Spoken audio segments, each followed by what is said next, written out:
আসসালামু আলাইকুম। আমি পুষ্টিবিদ উম্মে সালমা তামান্না। পবিত্র মাহে রমজান শুরু হয়ে গিয়েছে। রমজান মাস কিন্তু খুবই ফজিলতপূর্ণ একটি মাস। এই মাসে সারা মাস যাতে আমরা রোজা রাখতে পারি, সেজন্য কিন্তু আমাদের সুস্থ থাকা খুবই জরুরি। আমরা যদি সুস্থ না থাকতে পারি তাহলে কিন্তু রোজা আমরা ঠিকভাবে রাখতে পারবো না। রমজান মাস যেহেতু শুরু হয়েছে, আমরা দেখতে পাচ্ছি যে এই সময়টাতে কিন্তু বেশ ভালো গরম পড়ছে। আর এই গরমের সময় কিন্তু আমাদের বেশ কিছু শারীরিক সমস্যা দেখা দেয়, যেমন পানি স্বল্পতা দেখা দেয়, এবং পানি স্বল্পতার কারণে কিন্তু আমাদের শরীরে একটু উইকনেস, টায়ার্ডনেস, ডিজিনেস এই ভাবগুলো চলে আসে, এবং যার কারণে কিন্তু আমাদের রোজা রাখতে আমাদের খুব কষ্ট হয়ে যায়।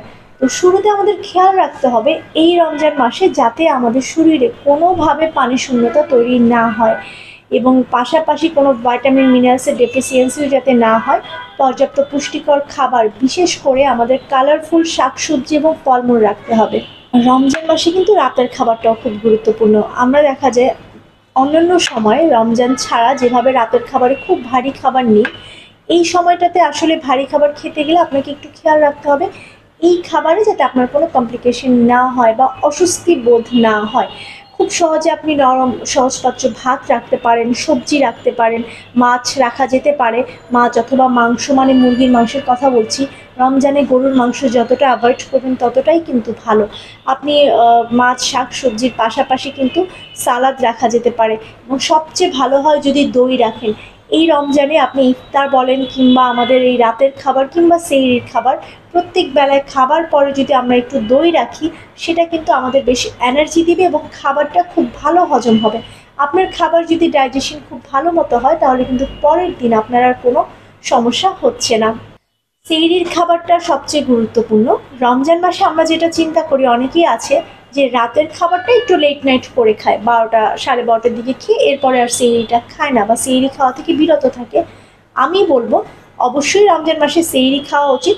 প্রয়োজনে আপনি রাতের যে খাবারটা সেটা একটু লাইট স্যুপ কিংবা হলো যে ওটস, সবজির খিচুড়ি, এরকম নরম খাবার রেখে রাতের খাবার বা সেহরির খাবারটা কিন্তু একটু ভারী করতে পারেন। এবং সেহরির খাবারটা একেবারে আমরা যেটা করি কি, যে সেহরি শেষ হয়ে যাওয়ার আগে খুব দ্রুত ঘুম থেকে উঠে একটু খুব যত দ্রুত খাওয়া যায় খাওয়াটা শেষ করে আমরা দেখা যায় আজানের আগে খাওয়া শেষ করি, যার কারণে কিন্তু পরের দিন খুব খারাপ লাগে এবং খাবারটা ডাইজেশনেরও সমস্যা হয়। আমি বলবো যে আপনারা সেহরির অন্তত আধা ঘন্টা আগে খাবারটা শেষ করবেন, খুব ভালো মতো চিবিয়ে খাবারটা খাওয়ার চেষ্টা করবেন। সেহরিতে অবশ্যই আপনি ভাত রাখবেন। যাদের অ্যাসিডিটির সমস্যা আছে তারা রুটিটা অ্যাভয়েড করবেন। ভাতের সাথে 2 থেকে 3 প্রকারের সবজি আপনারা ঝোল করে রান্না করতে পারেন। মাছের ঝোলটা রাখা যেতে পারে। মাছ খুবই সহজপাচ্য খাবার, ওমেগা 3 আছে, যেটা পরের দিন আপনাকে বেশ ভালো এনার্জি দিবে। একটু পাতলা ডাল রাখতে পারেন। ডালে কিন্তু প্রোটিনের পাশাপাশি আপনি বিভিন্ন ধরনের ভাইটামিনস, মিনারেলস পাবেন, যার কারণে পরের দিন যে আপনার পানি পিপাসা কিংবা দুর্বল লাগা সেটা হবে না। এবং এর পাশাপাশি আপনারা একটু, যেটা আমি বলেছিলাম শুরুতে, যে আপনারা খাবার পরে সেহরির পরে অবশ্যই দই রাখবেন, এবং 1টা বা 2টা খেজুর খেতে ভুলবেন না। তার কারণ শুধু যে অতিরিক্ত পানি খেলেই আপনার পরের দিন পানি পিপাসা লাগবে না সেটা কিন্তু নয়। আপনার খাবারের পাশাপাশি যদি পানি ধরে রাখে শরীরে এমন ধরনের খাবার যদি নেন, যেমন খেজুর, দই, চিয়া সিড, তোকমা, এই ধরনের খাবারগুলো যত খাবেন পরের দিন আপনাদের পানি পিপাসা কিন্তু তত কম লাগবে।